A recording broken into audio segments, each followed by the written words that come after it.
Herzlich willkommen zum schon längst überfälligen 1000 Abonnenten-Special. Ja, lang ist es her und so und wollte eigentlich ursprünglich etwas anderes machen. Jetzt wird es doch das hier. Es geht darum, ich will in 3 Teilen, sprich in 3 Videos, im 1000er-Special, im 2000 und im 3000 will ich euch zeigen, wie ich persönlich meine Let's Plays aufnehme, sprich von Hardware bis zu mit der Software. Ja, natürlich mit Hardware bedeutet auch neuen PC und so, beziehungsweise was für Komponenten nehme ich jetzt dafür Let's Plays, halt ein bisschen unscharf hier, ja, neue Kamera, die ist hier für den Arsch hier, wie es aussieht, voll dunkel, wird hoffentlich gleich besser werden. Ich zeige euch das Ganze halt jetzt in 3 Schritten. In diesem ersten Teil, in diesem 1000 Abonnenten-Special geht es um meinen neuen PC, mitsamt allen Komponenten. Im zweiten Teil dann um die ganzen Capture Cards und im dritten Teil dann um die Software. Ja, wenn man sagen, viel Spaß und gute Unterhaltung mit meinen neuen PCs. Gleich 2 davon. Ja und nein, dazu kommen wir später. Jetzt aber erstmal euch hier die Komponenten zeigen. Okay, heller ist bereits, ruckelt immer noch ein bisschen. Nein, ich habe einfach keine Kamerahand, ist zum Kotzen. Okay, hier sind mal ein paar Komponenten, die ich ausgewählt habe für meinen PC. Ich muss dazu noch erwähnen, wenn man so einen neuen PC aussucht, ist natürlich wichtig, oder Komponenten aussucht, dass man verschiedene, ja, ist natürlich schwierig zu sagen, weil ich will jetzt hier nicht irgendwie Werbung machen und sagen, ja, ihr müsst das und das Teil kaufen, nee. Aber es ist natürlich schon wichtig, dass wenn ihr euch einen PC selber zusammenstellen möchtet, dass ihr euch vor dem Internet erkundigt, sprich Tests zu den jeweiligen Komponenten heraussucht, Reviews, Benchmarks etc. etc. Hallo, Hand, kann es bitte ein bisschen ruhiger sein? Genau. Und ja, bei meiner Recherche kamen jetzt diese Teile zum Einsatz, also beziehungsweise habe ich jetzt da zusammen gekauft und will euch jetzt mal erklären noch, wieso ich die jeweiligen Komponenten ausgesucht habe und vor allem natürlich auch, wieso ich mir eigentlich einen Multimedia-PC gekauft habe, halt vor allem auf welche Aspekte ich dabei geachtet habe vor allem. Punkt Nummer 1, natürlich auch bei jedem PC so, ist halt das Kernstück, das muss dabei sein, ist halt die Hauptplatine, auch genannt Motherboard oder einfach gesagt Mainboard. So, ich habe mich hier für ein Modell von ASRock entschieden, und zwar für das Fatality C97X Killer Version. So, ich hoffe, das ist mit anderen ein bisschen kompliziert. Nee, nur ein bisschen ungewohnt. Es geht darum, ja, das Modell, Moment, gleich mal rausholen, geht das so. Ja, sieht relativ schön aus, schön schmuckig, schön so schwarz-rot, sowieso eine meiner Lieblingsfarben. Es geht darum natürlich, was für Komponenten oder was für Features hat das Teil. Grundsätzlich heutzutage sind die meisten Mainboard Standard, natürlich muss man auf die Größe achten. Ich habe hier eine ATX-Form gewählt. Es hat natürlich einen Prozessorsockel, einer der aktuellen Generation, das wäre glaube ich Z97er, oder 1158er. Wüsste jetzt gar nicht mehr auswendig. Was ich auch geachtet habe, obwohl ich es gerade momentan nicht gebrauche, ist halt bezüglich der SLI-Schnittstelle, sprich für Grafikkarten, wenn man mehrere zusammenschalten möchte, momentan reicht mir eigentlich eine trotzdem. Natürlich auch ein bisschen zukunftsorientiert sein, genauso dass es eine M.2-Schnittstelle hat, eine Anschlussmöglichkeit für künftige SSD.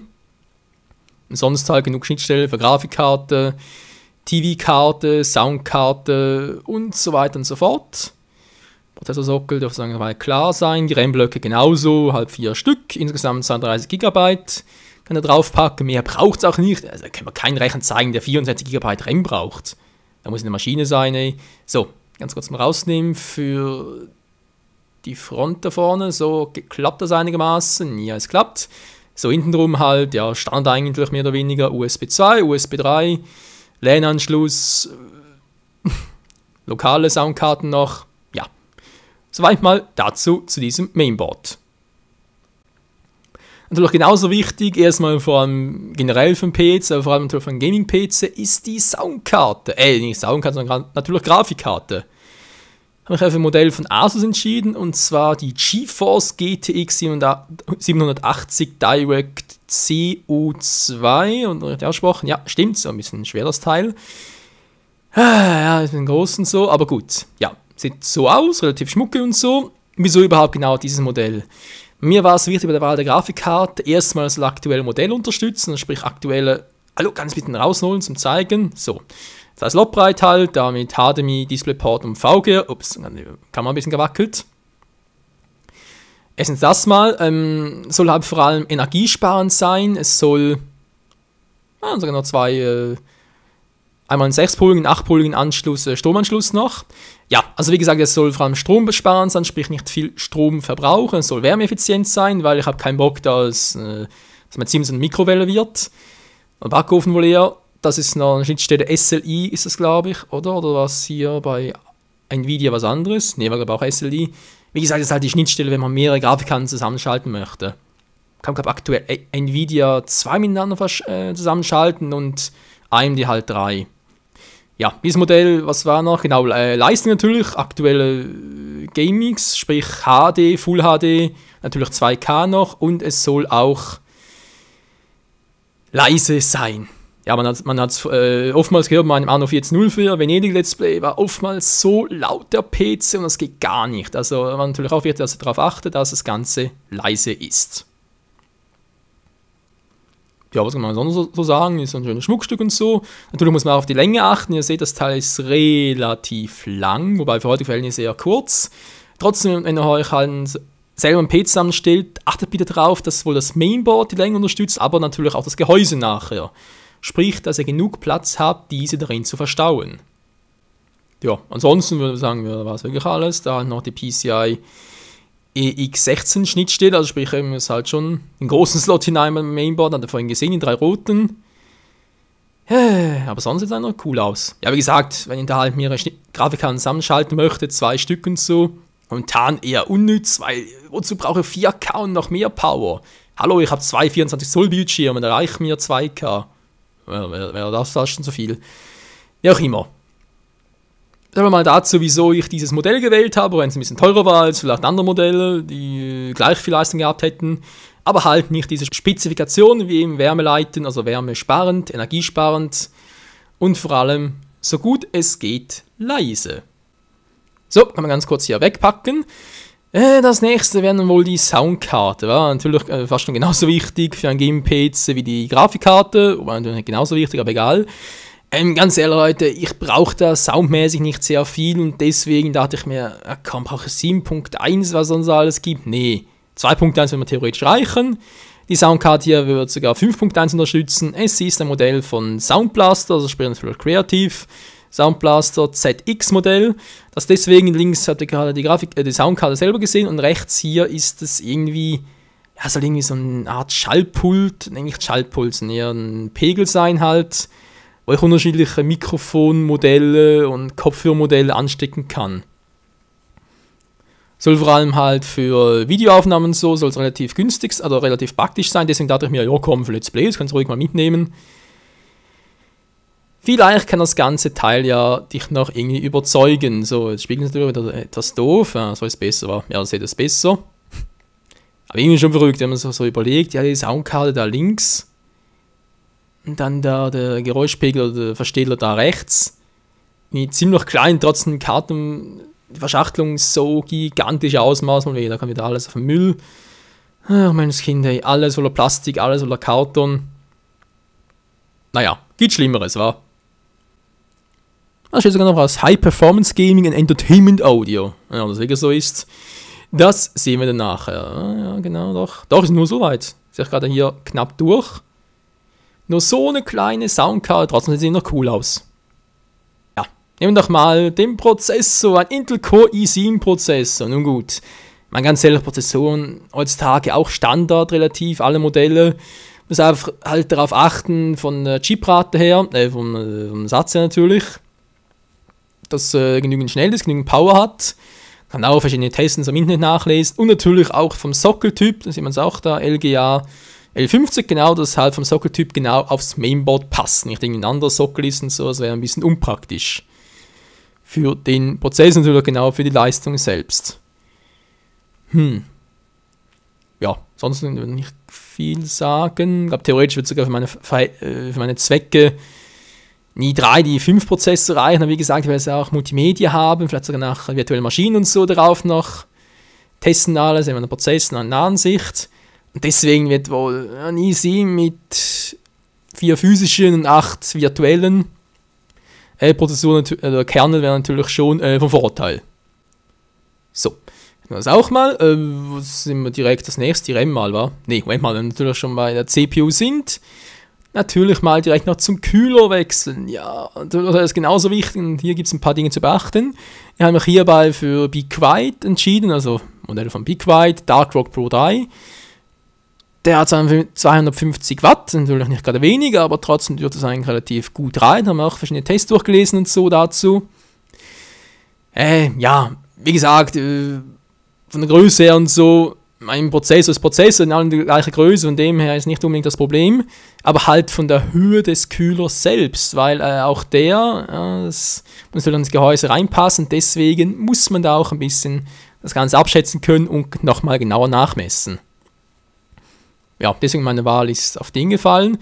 Soll auch einigermaßen noch energiesparend sein und vor allem auch leise. Ja, allgemein System leise gehalten. Also, ja, wie jetzt zum Beispiel, vielleicht hört ihr es im Hintergrund, das ist mein aktueller PC. Ich meine, ich mache nichts. Ich bin gerne ein Video abspielen und synchronisiere das Ganze nach, aber trotzdem, hallo, sonst mache ich gerade nichts, also bitte, kann nicht sein. Ja, muss ganz leider nachsynchronisieren, wollte es eigentlich live machen, aber vorhin gemerkt, ja, das Mikrofon, aber der HD-Cam ist nicht gerade so der wahre Hammer. Deswegen muss er teilweise nachsynchronisieren. Okay, das ist mit dem CPU und der Kühler kommt natürlich zu den RAM. Tja, da muss ich natürlich, ja, RAM kann sich irgendwelche Sorten nehmen, vom alten PC und so. Ja und nein, ich habe es bei meinem PC, am alten auch gemerkt, es gibt auch da unterschiedliche Modelle, natürlich unterschiedliche Leistungstypen. Die einen sind total scheiße, die anderen sind gut. Haben jetzt hier für eins von Ballistics entschieden, auch da gemäß Testen so sehr gute Reviews bekommen, jeweils 16 GB groß, also natürlich jeweils 8, sind halt 2 drin, gibt insgesamt bei 4 mal halt 32 GB. Ja, dürfte eigentlich reichen, oder sonst halt nur 2 verbauen, sprich 16 und die anderen 2 als Reserve.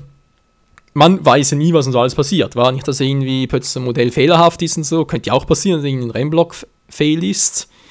Und das wäre schon ein bisschen schade, deswegen irgendwie, ja, nicht zocken können und so. Das will ja keiner. Gut, ansonsten gibt es eigentlich viel zu einem RAM zu sagen, halt ja, DDR3 und so, ganz kurz noch erwähnen. Wie gesagt, muss einfach alles zum Mainboard passen. So, haben wir hier die SSD, wie ich bereits vorhin erwähnt habe, ist das kein M.2 Modell, nee, ist noch eine alte 2,5 Zoll Version, die ich da gewählt habe. Weil, ja, M.2 ist gerade im Start und so, und gibt es noch nicht so große Speicherkapazitäten. Habe jetzt hier eins mit 84 GB. Das ist ganz gut, da kommt ein Betriebssystem drauf, die meisten Programme, Spiele, und dann natürlich ohne Daten. Ja, toll, sehe natürlich nichts. Moment, kurz auspacken. Muss ich kurz mal auspacken. Ja, mach schon mal, ich mache ein bisschen hin hier. Schon besser. Crucial M500. Auch hier gute Tester auserfahren, soll langlebig sein. Man hört ja heutzutage öfters SSD nicht gerade lange leben und so. Wieso? Keine Ahnung. Wenn man sie eigentlich gut pflegt und nicht allzu oft defragmentiert, beziehungsweise gar nicht soll, müssten die eigentlich relativ lange halten. Natürlich Schreibvorgänge auch sehr schnell und ja, war relativ preiswert, muss ich sagen. Also jetzt für das Modell, 85 GB, habe ich bezahlt, wie viel? 250 Franken war. Also so viel ist es gar nicht, von dem her. Da war es halt vor 5 Jahren noch anders, wenn man da eine SSD mit so viel Gigabyte wollte, das locker mal einen Tausender fallen gelassen. Ja, wie die Zeit vergeht, aber sieht noch cool aus, wa? Ist doch nicht rot, sondern so blau-weiß, aber trotzdem schön glänzend und so. Naja, muss auch das Auge ein bisschen stimmen. Zumindest ein bisschen. Okay, dann das mit der SSD, was gibt es denn sonst zu sagen? So, Solid State Drive, habe ich was vergessen. Ja, SATA-Anschlüsse halt, wir müssen nach dem Netzteil gucken, dass ihr auch da alles vorhanden habt. Das kommen wir später noch. Was steht da? Performance you can trust. Aha, Performance, dass du vertrauen kannst, ja, ist klar. Hoffen wir es mal, war. Wenn nicht, dann merkt ihr es relativ früh und dann mache noch einen zweiten Teil von diesem Special und mache dann meinen Frust breit. Nee, das will ich natürlich nicht werden. Was kommt als nächstes? Will ich bereits das? Nee, das zeige ich noch erst am Schluss. Was am Schluss? Das ist die Capture-Karte. Hallo Kamera, wo bist du jetzt? Mensch, Michael, ja, ist schon eine Bettdecke, ja. Vor allem schon im Sommer. Alter, so jetzt aber. Gut. Kommen wir natürlich zu den Festplatten, den HDD, sprich von der SSD zur HDD. Oh mein Gott, ich brauche 2 Stück, wieso überhaupt noch eine? Ja, also ganz einfach mal Datenschutzgründen. Wenn du mal die Festplatte, die SSD abrauscht oder halt die Festplatte, habe ich eben noch ein Backup. Man sollte sowieso Betriebssystem und Daten separat trennen. Wenn ich 2x2 Terabyte habe, ganz einfach. Am einen habe ich halt normale Daten drauf, viele Spielstände und solche Dinge. Persönliche Daten noch. plus fertig gerenderte Videos oder heruntergeladene Videos, und hier drauf habe ich halt all die Rohaufnahmen, sprich all die Let's Plays, die ich roh aufnehme, direkt aufnehme, wie zum Beispiel Anno. Ich meine, das hat pro Part oder 60 GB, und wenn du nur 500 GB so hast und dann 10 Stunden aufnehmen willst, die ist voll. Ja, natürlich noch bearbeiten und so, also es gibt viele Vorgänge beim Let's Play, das ist eigentlich auch alles in späten Teilen noch, und deswegen braucht man da schon ordentlich Speicher. Kommen wir endlich zum Netzteil. Ach du Scheibenkleister. Ja, das ist ein Modell, auch wieder von Be Quiet jetzt, 84 Watt diesmal. Stray Power E9. Auch das wiederum, einerseits natürlich Tests und so, was da alles kann, das Teil. Sehen wir da links oben. Moment, vielleicht komme ich gleich noch dazu, es euch zu zeigen, oder vielleicht zeigt es, ja, das ist das gleiche Modell, schön. Komm schon, Michael, zeig da links oben, ich will da was zeigen. Ja, 84 Watt ist schön, ja. So, da, das Zertifikat. Das 80 Plus Logo. Es geht natürlich darum, das ist immer gut, weil es geht darum, mit diesen 80 Plus, hey, ist wegen Wirkungsgrad, also sprich 80% oder höher aufzuweisen, Wirkungsgrad bezüglich den Lastpunkten, ja, das schon wieder. Irgendwie macht man einen Test, wenn der PC zu 20% ausgelastet ist, das Netzteil auch nur zu 80% ausgelastet und mehr ist. Wenn es alles über 80% ist, dann gibt es halt so einen Pluspunkt. Je höher, desto besser halt, desto höher dann, also sprich statt Bronze, Silber, gibt es dann halt bereits Gold. Hey, also schauen kann es auf alle Fälle nicht für die Laien und euch, die anderen sollen sich da halt ein bisschen schlau machen im Internet. Gut. Was sowieso wichtig ist, die Wattanzahl, ein Watt ist nicht gleich Watt, leider Gottes. Wir können 600 Watt Teil haben, Netzteil in eurem alten PC, den ihr im Laden gekauft habt, fix fertig. Es wird trotzdem weniger Leistung haben als meins, also das hier. Wieso? Ganz einfach. Es kommt darauf an, wie man diese Watt verarbeitet. Denn Fakt ist, was aus der Steckdose kommt, sind nicht Watt, sondern Volt, und wie das Netzteil das verarbeitet und so, ist halt von Netzteil zu Netzteil verschieden, und deswegen muss man da schon aufpassen, dass man ein gutes Modell hat. Weil ja, natürlich alles braucht Strom, Grafikkarte, Soundkarte, Mainboard, alles braucht irgendwie Strom, dass man irgendwie zusammenzählen dann und kommt dann auf eine Zahl und sich denken kann, ja, okay, so viel braucht es, nämlich ein bisschen was Höheres, und dann habe ich ein Netzteil, was so und so viel Watt verwenden soll. Deswegen ein 84 Watt Modell. Ich habe irgendwie gelesen, dass mein System offenbar nur maximal 450 oder so verbrauchen soll, sogar 460. Falls es doch irgendwie im Fail war, und weil die Grafikkarte kann teilweise sogar bis zu 350 Watt verbrauchen. Da dachte ich mir, alles andere verbraucht ja auch Watt, also wäre schon ein bisschen wenig. Ich habe noch für Reserve das gleiche Modell, einfach nur mit 680 Watt bereits, und dem her dürfte das von der Wattanzahl schlussendlich kein Problem sein. So, nicht nur aufmachen, wir werden etwas anderes zeigen. Was ich auch sehr wichtig fand für mein Modell, und zwar durch die Anschlüsse, das sieht man zwar so bei einem fertig gebauten PC nicht, aber wenn man es so selber zusammenstellt, dann schon. Jetzt mal den ganzen Googles hier rausnehmen, schon SSD wiederum, ja. Michael, ein bisschen weiter nach links. Alter, macht das echt nicht doof, wa? Oh, ja, das ist natürlich ein bisschen mühsam. 2 Stunden später. Ne, komm jetzt beiseite. Ich will euch nämlich hier noch die Anschlüsse, falsche Seite, hier zeigen. So, ganz viele Anschlüsse, und man sieht, ist nur ein Kabel dran. Nee, natürlich nicht. Das eine Kabel hier ist für das Mainboard, das bereits dran hängt. Man spricht das hier, genau, das ist für das Mainboard. Eigentlich soweit auch nichts Besonderes. Das andere, da der gelbe ist halt für die CPU, die 12 Volt. Dann haben wir noch ein paar Drives-Schalter, also die 4 Stück, das sind halt für die ganzen Komponenten wie SSD, HDD, wenn ihr irgendwie noch ein CD- bzw. DVD-Laufwerk habt, Blu-ray-Laufwerk, oder eine Floppy, wenn ihr irgendwelche so etwas noch habt. Ihr könnt das hier alles anschließen. Ist alles bereits dabei da drin, was ihr eigentlich noch so brauchen könnt, wie SATA-Anschlüsse etc. Nicht SATA. Einfach der Stromanschluss halt, hier ist PCIe 1, PCIe 2. Wir haben es vorhin gesehen mit der Grafikkarte, die braucht noch 2 Anschlüsse, und zwar einen 6-poligen und 8-poligen. Wir haben jetzt halt 2 8-polige, spielt keine Rolle. Gibt hier einen Adapter dafür, der das Ganze in 6-polig umwandelt, also ich müsste ja auch genug Saft für die Grafikkarte haben. Ja, also unbedingt darauf achten, dass das Netzteil, was ihr kauft, so ein Tipp von mir, dass auch genug Stromstecker hat, weil sonst wenn ihr plötzlich merkt, oh verdammt, ich habe einen Stecker zu wenig, oder oh nein, das geht gar nicht, ich habe einen 6-poligen statt einen 8-poligen. Die kann sich halt umwandeln, kann Adapter und so, dann ist natürlich scheiße. Das soll nicht sein, und deswegen einfach so mein Tipp an euch, an all diejenigen, die sich auch am PC zusammenstellen möchten, im Internet recherchieren und so, ist gut, aber auch ein bisschen selber darauf achten, was man da ja, zusammensuchen möchte, kann nicht schaden. Ja, das war's bereits eigentlich soweit. Wir haben da alle Teile durchgetestet, Quatsch, ich habe doch mal kurz gezeigt. Ob das Ganze funktionieren wird, ob Paddel vom vielleicht defekt sind und so, keine Ahnung, wir werden es gleich erfahren. Also sprich eher nicht, oder dann halt, wenn das Let's Play zu Risen 3 startet, dann schon. Weil das Let's Play muss ich fast auf dem neuen Rechner aufnehmen, auf dem alten, der kann das nicht, außer ich nehme da irgendwie die Grafikkarte hier und pflaster die hier auf dem alten PC drauf, plus das alte Netz, oder neue Netzteil hier mit 84 Watt. Aber ich fürchte fast, das wird nichts draus. Deswegen, ja, hoffen wir, es klappt alles. Wenn alles klappt, werde ich dann am 14. August, also das Video hier kommt am 13. August raus, werde ich dann am 14. August den ersten Part zu Risen 3 hochladen und dann, ja, schauen wir doch mal, ob das Ganze funktioniert, um wir zukünftig Let's Play oder wieder Let's Play tauglich sind. Ja, dann haben wir das hier noch, genau, die Capture Card, die ich heute zeigen wollte, zum Schluss hin noch. Die und noch ein paar andere Capture Cards, auch die Elgato von HDPVR, noch eine andere EVA Media und so. Das und noch ein bisschen mehr werde ich euch dann im zweiten Teil, sprich im 2000 Abonnenten Special zeigen, wo es dann um die Capture Cards geht, was eigentlich jeder Let's Player, der Konsolenspiele aufnehmen möchte, auch unbedingt wissen sollte. Oder beziehungsweise mal wissen soll, was es da eigentlich so im Raum gibt, was verschiedene Modelle, was ich persönlich empfehlen würde, etc. etc. Ja, Momentchen mal, ich habe noch was vergessen, die Gehäuse, ja, jetzt sind sie ein bisschen besser. Also nicht unbedingt hochauflösend, ein bisschen heller und so, deutlicher. Ich habe jetzt 2 Gehäuse. Wieso ist die Frage? Oh, das ist eine gute Frage.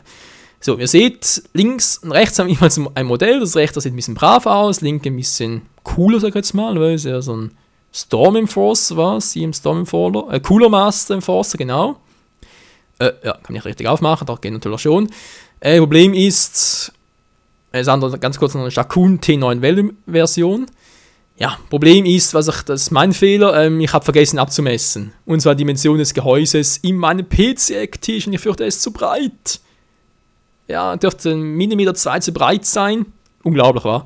Trotz allem, deswegen muss man ganz kurz an den rechten dazu bestellen. Natürlich war der linke bereits unterwegs, toll. Ja, muss halt gucken, muss halt eventuell von den rechten umwechseln. Dürfte auch alles passen von der Ausstattung, Mainboard, Grafikkartenlänge etc. etc. Das dürfte also kein Problem sein und ja, hoffentlich, also hinten auch, aber seht ihr ganz schnell. Anschlüssen so für Mainboard, hinten Anschlüsse, PCI-Steckkartenplätze, so, jetzt haben wir es raus. Auch alles gleich, Netzteil auch Slot und so, die gleichen Größe. Das dürfte hier eigentlich kein Problem sein. Ja, hoffen wir, das Ganze funktioniert mit dem linken Gehäuse, das ist eigentlich mein bevorzugtes. Wenn das klappt, würde ich das dann für einen Gaming-PC verwenden und den rechten für den Server noch, kann man immer gut gebrauchen oder sowieso noch in der ersten Zeit machen. Genau, da die verschiedenen Steckplätze, ja, Michael ein bisschen später dran, Vergangenheits-Michael. Spielt keine Rolle, Netzteil, beides geguckt, beides gleich lang, gleich groß, spielt keine Rolle, kann ich alles einbauen. Einfach, supi-dupi, natürlich noch die Frontanschlüsse, auch beides gleich, jetzt haben wir USB 3, USB 2. Auch noch Mikrofon und Kopfhörer. Natürlich auch ganz wichtig. Was mir noch gefehlt hat, Beinleiter, war halt eSAT, was ich gerne vorne gehabt hätte. Na gut, man kann nicht alles haben. Und ja, wenn es mit dem linken nichts wird, von der Größe her muss ich halt einen rechten nehmen, der dann, ja, zum PC den linken, was mache ich daraus? Vielleicht auch ein Server, der Reserve-PC für Zukunft, keine Ahnung. Ah genau, hier ist noch der Reset-Button, rechts der Power-Button, okay, ganz groß. Rechten Gehäuse, aber ist da irgendwie da links. Genau, hier ist der Power, hier ist der Reset-Button. Ja, ansonsten nichts Besonderes war. Also 2 schöne schwarze Gehäuse, von denen ich natürlich hoffe, dass zumindest eines davon reinpassen wird, vorzugsweise das linke und ansonsten halt das rechte. Und da sind wir auch schon am Ende angelangt des 1000 Abonnenten-Specials. Ja, das war mal die kurze, wie soll ich sagen, Demonstration genau, weshalb wir Komponenten zusammengesucht habe, und ich hoffe, ich konnte euch da auch ein paar Tipps geben, ein paar Tipps und Tricks vor allem, ja, halt vor allem zu zeigen, worauf ich jetzt geachtet habe, worauf man allgemein ein bisschen achten sollte und vielleicht sogar muss, was natürlich jedermanns Geschmackssache, und ja, kann man sagen, das sind jetzt Details, weil man so schön verstaut. Ich hoffe, nachher klappt alles im Zusammenbauen. Den Zusammenbau selber kann ich leider nicht zeigen, weil das Video muss schnell hochgeladen werden, nachher muss ich darüber Nacht das Ganze zusammenbauen und so und dann direkt mal das Let's Play zu Risen 3 aufnehmen, was hoffentlich nicht so ein Problem sein dürfte. Ja, ansonsten vielen Dank fürs Zusehen. Dann beim nächsten Mal, beim 2000 Special, geht es dann weiter zu den Capture Cards, den verschiedenen, die man gebrauchen kann, um Konsolentitel aufzunehmen. Dazu kann ich euch, ja, das ist genau Dave Media, aber so will ich vor allem die da oben beim nächsten Mal noch zeigen. Gibt es auch noch ein paar Modelle und ja, dazu und noch vieles mehr dann beim nächsten, beim 2000 Special und aber auch noch beim 3000, wo es dann um die Software geht. In diesem Sinne, vielen Dank fürs Zusehen und bis zum nächsten Mal. Ciao zusammen.